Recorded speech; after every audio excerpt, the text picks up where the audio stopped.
Pernah tidak sih kita merasa, semakin kita pahami si dunia, kita makin ngerasa asing. Semakin kita nyari tahu, justru kita malah makin ngerasa kesepian. Mungkin kita tidak.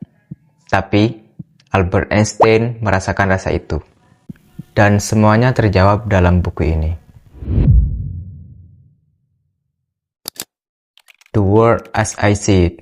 Dunia sebagaimana yang saya pahami. Buku yang menjadi pintu bagi kita untuk melihat isi hati orang paling populer 100 tahun lalu yang merasa kesepian dikala namanya diagung-agungkan oleh orang di seluruh dunia. Di buku ini, Einstein benar-benar mencurahkan semua hal yang mengganjal di dalam hatinya. Mulai dari isu sosial, isu politik, dan kebebasan individu dalam berpikir yang tidak dibungkam oleh negara. Tapi menariknya, dari kesepian itulah Einstein melahirkan gagasan religiusitas kosmik.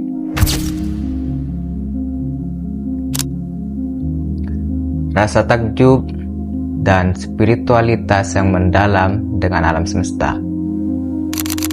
Religiusitas kosmik berfokus dengan keharmonisan hukum alam tanpa terikat dengan doktrin agama dogmatis dan konsep entitas Tuhan yang personal. Tuhan yang memiliki sifat dan bentuk seperti manusia. Di titik ini, saya merasa punya frekuensi yang sama dengan Einstein. Saya suka seni, alam, berada di alam, sebagai pelarian di saat mumet. Dan dari situ lahir rasa takjub melihat semua keteraturan alam terjadi.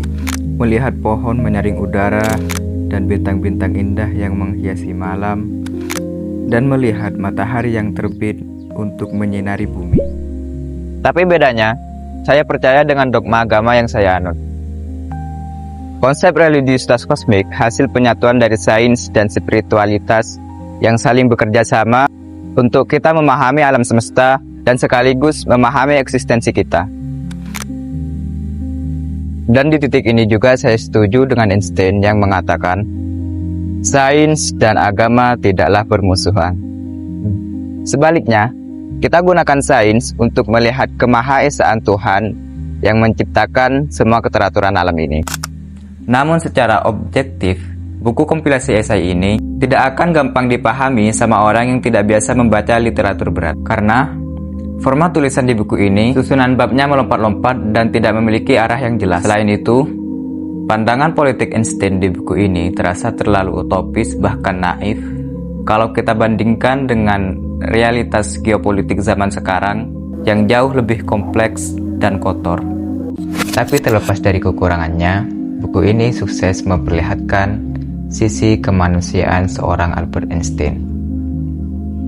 Namun, di balik banyaknya rumus dan teori yang berhasil dia selesaikan, ada satu misteri yang gagal dia pecahkan, bahkan hingga hembusan nafas terakhirnya,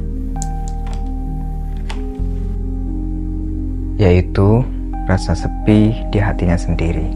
Lantas, di bawah bentangan kosmos yang begitu megah, apa sih yang masih mau kita sombongkan sebagai manusia? Saya Fatur Rahman dari SMK Nasatut Tulab. Terima kasih.